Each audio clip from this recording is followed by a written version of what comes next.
e corpo. Conducono Alessandra Rovida e Manuel Muttarini. Per le vostre richieste e per le vostre domande scrivete a ilmondodeisemplici@gmail.com. Bentrovati amici, proseguiamo il nostro viaggio all'interno della cristalloterapia.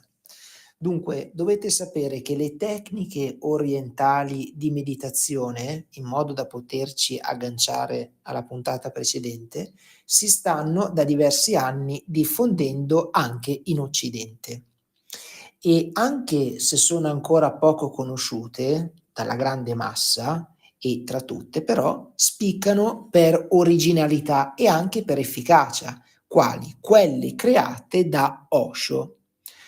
Osho è un maestro illuminato e ha, nel corso della sua esperienza terrena, studiato e adattato le tecniche orientali al dinamismo di noi occidentali. L'effetto è particolarmente interessante, poiché unisce alla parte contemplativa, che è tipica dell'Oriente, una parte attiva e di movimento, con il risultato di cosa? Di creare per noi occidentali, che siamo sempre super impegnati e stressati, delle più facili premesse al conseguimento dello spazio di meditazione.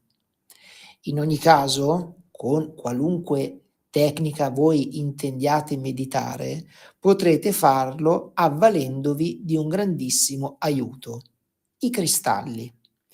Questi splendidi amici, oltre a darci una mano con la salute, sono dei validissimi supporti e compagni di meditazione.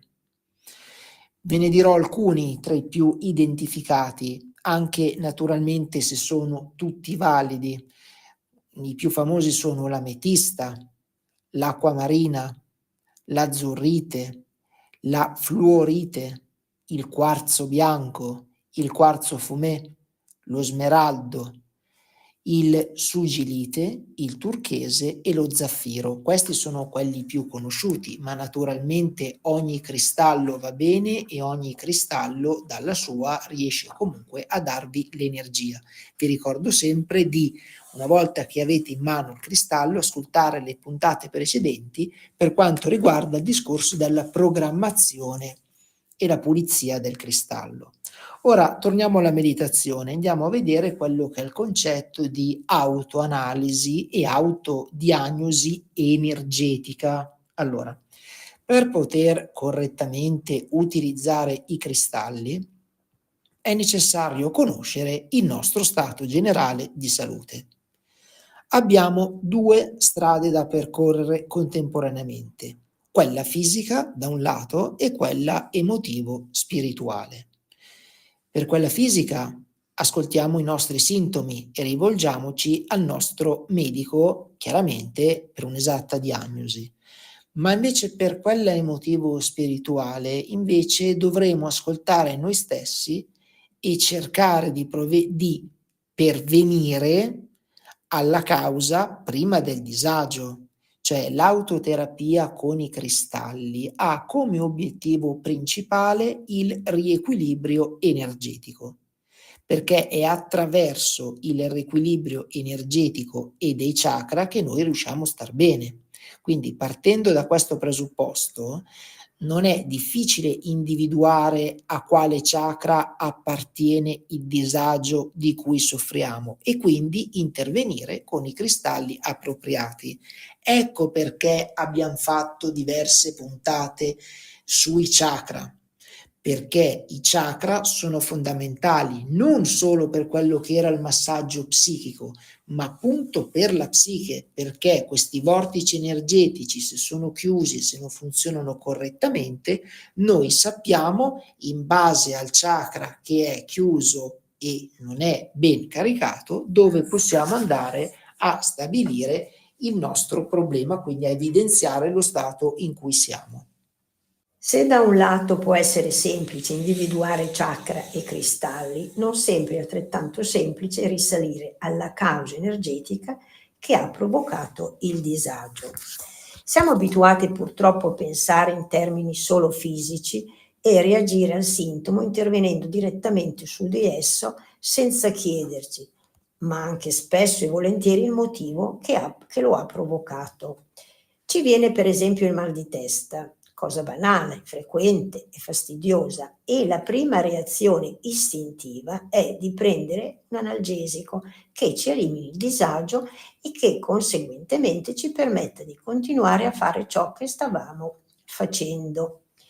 In genere non ci fermiamo neanche a pensare cosa può aver provocato, e se anche lo facciamo, partiamo comunque con un'idea in testa per eliminare il sintomo.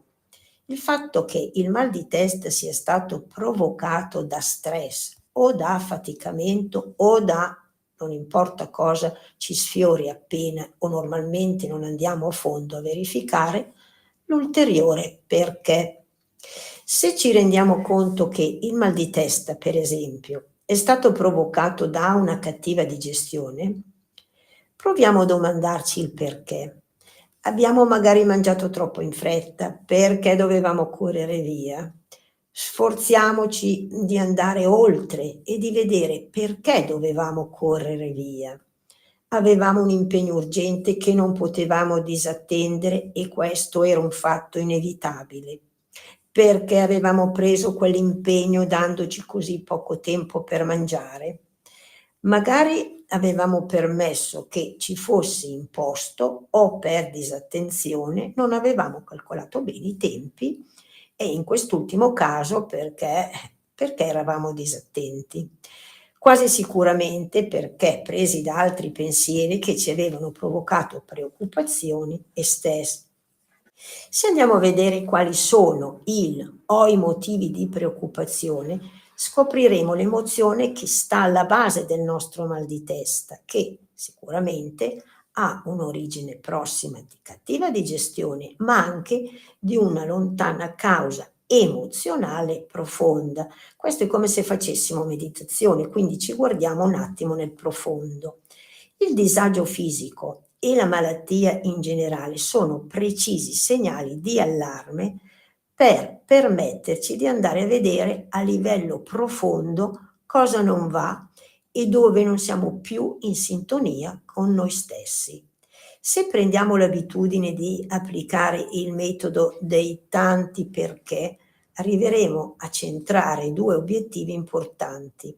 Il primo è quello di riuscire a risalire alla causa emozionale o energetica del disagio e il secondo è di abituarci a farlo, cambiando così radicalmente la nostra vita.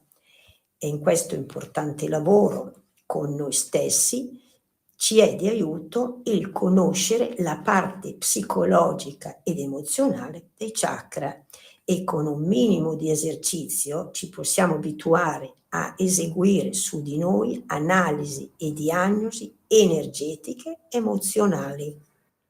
Questo è tutto ciò che si basa appunto il discorso della pratica olistica, ovvero a differenza di quella allopatica che è la medicina comune che va a curare il sintomo, la naturopatia va a chiedersi perché arriva questo, perché ho questo problema. È un po' l'esempio che facciamo spesso noi, ovvero se noi stiamo guidando una macchina e all'improvviso il cruscotto esce il simbolo del tagliando, la naturopatia chiede come mai c'è il simbolo del tagliando, avrò già fatto tanti chilometri, ci sarà qualcosa che non va e dov'è che non funziona. Invece la medicina normale cosa fa?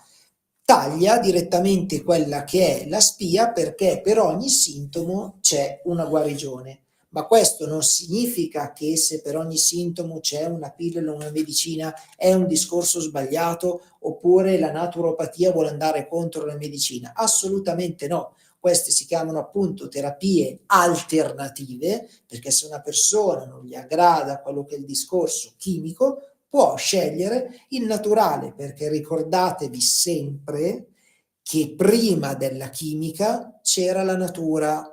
Quindi non sono cose nuove, sono cose antiche che c'erano ancora millenni prima, che sono ancora attuali oggi.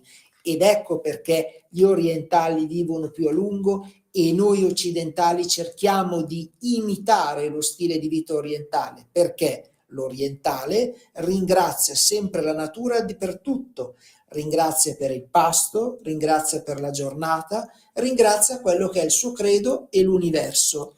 Quindi con oggi abbiamo finito il nostro discorso, abbiamo cercato di darvi un accenno, ma naturalmente non finisce qua la nostra puntata, il discorso è ancora lungo. Cercate comunque di far pratica con la meditazione, con la propria autoanalisi, non a livello fegato e intestino, ma la vostra autoanalisi. Cercate di capire cosa non va e cercate di attribuire a ogni emozione un pensiero, quindi ho paura di quello, l'associo a quello. E poi la settimana prossima andremo a spiegarvi ancora di più.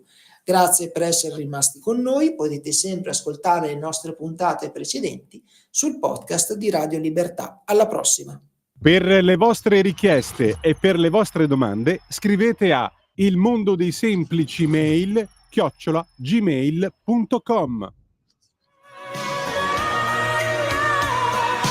Avete ascoltato? Lo sapevate che?